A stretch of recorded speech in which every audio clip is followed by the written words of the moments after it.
Good morning, family. Just wanted to share a short devotion from John chapter 3. And we're going to start here in verse 14. It says, "And as Moses lifted up the serpent in the wilderness, even so the Son of Man must be lifted up, so that whoever believes in him shall not perish but have eternal life." And so it's an interesting statement, as Moses lifted up the serpent in the wilderness. So let's take a look to see what Jesus was referring to. It's out of Numbers 21:4. And it says here, "Then they journeyed from Mount Hor by the way of the Red Sea to go around the land of Edom. And the soul of the people became very discouraged on the way. And the people spoke against God and against Moses. 'Why have you brought us up out of Egypt to die in the wilderness? For there is no food and no water, and our soul loathes this worthless bread.'" So keep in mind, they're saying that we hate this worthless bread, and they're talking about this miraculous manna that came down from heaven, angels' food, that provided every nutrient and everything that they needed to sustain life. And they're complaining against God and against Moses. It says in verse 6, "So the Lord sent fiery serpents among the people, and they bit the people, and many of the people of Israel died.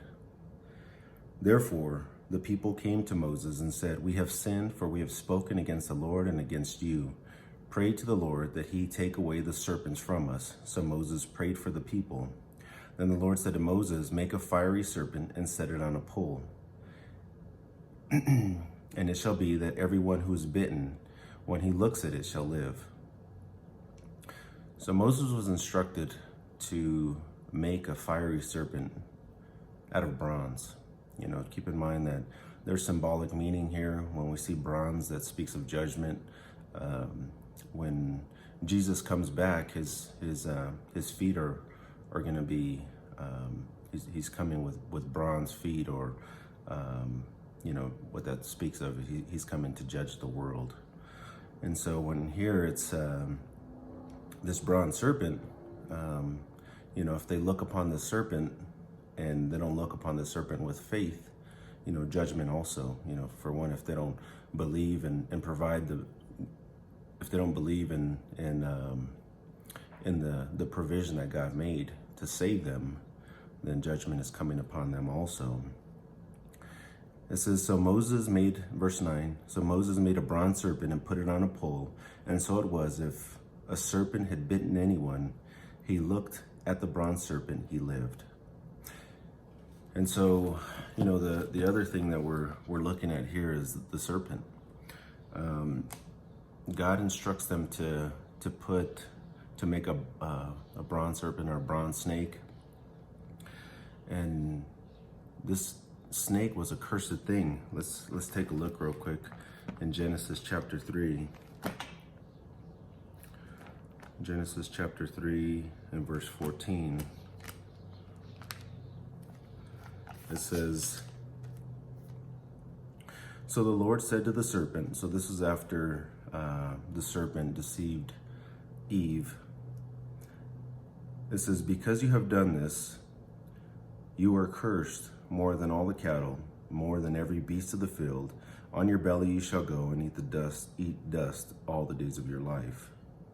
And so the serpent was cursed. And so this was kind of an interesting thing, is to look upon a cursed thing with faith. Well, Jesus says the same thing here. He says, "As Moses lifted up the serpent in the desert, so shall the Son of Man be lifted up." And there's another thing that we want to look at here, because in Galatians chapter 3, verse 13, look what it says here also. "Christ has redeemed us from the curse of the law, having become a curse for us, for it is written, 'Cursed is everyone who hangs on a tree.'" And so now we're connecting some lines here. We see that the serpent was cursed, and as they looked upon this cursed thing, they passed from death to life physically. And the same thing for us, as we look upon this cursed thing. Cursed is the man who hangs on the tree. Jesus became a curse for us. And that's the provision God made for us to inherit eternal life. To have a right standing with him is to put our faith in this man who was cursed on the tree for us. And so the cross-reference there is when it says, for it is written, we know that it was written in the Old Testament somewhere. That cross-reference is in Deuteronomy 21, verse 23. So back here to John chapter 3, it says that whoever believes in him shall not perish but have eternal life. So we see in Numbers, these Israelites, when they got bitten by the snake, they'd look upon this bronze serpent, they'd pass from death to life. And we see here in the New Testament, God made a provision for us to inherit eternal life, that as Moses lifted up the serpent in the desert or in the wilderness, even so the Son of Man must be lifted up. And so this lifted up, this speaks of the crucifixion, the cross. And as Moses lifted up the serpent in the wilderness, even so the Son of Man must be lifted up, that whoever believes in him shall not perish but have eternal life. For God so loved the world that he gave his only begotten Son, that whoever believes in him shall not perish but have everlasting life. And so God loved us so much that he gave. The Bible tells us that that God demonstrated his love for us. How did he demonstrate it? Let's look here in Romans chapter 5, verse 8. It says, but God demonstrates his own love toward us, that while we were still sinners, Christ died for us. So when we were helpless, when there was no way back to God, God provided a way back to him. It says, for God didn't send his Son into the world to condemn the world, but that the world through him might be saved. And so that's why Jesus came into the world, is to reconcile man to God. But we see here in verse 18, it says, he who believes in him is not condemned, but he who does not believe is condemned already, because he has not believed in the name of the only begotten Son of God.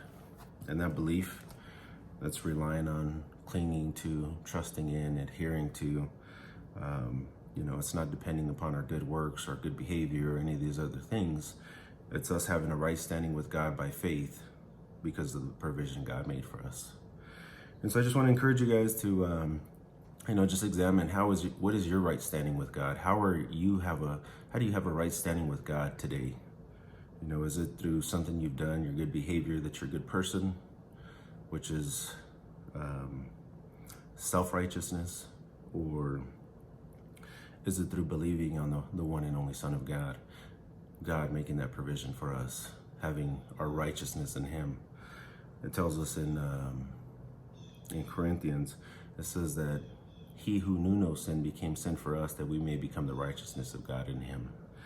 And so, it's just a good question to ask, and it's it's something to even talk to our loved ones about, because sometimes we have this misconception about having a right standing with God. And so think about it, bring it up in a conversation over dinner, and we as believers were to share this gospel, this good news, that's how we have a right standing with God. So appreciate you guys' time. Like it, share it, and subscribe. God bless.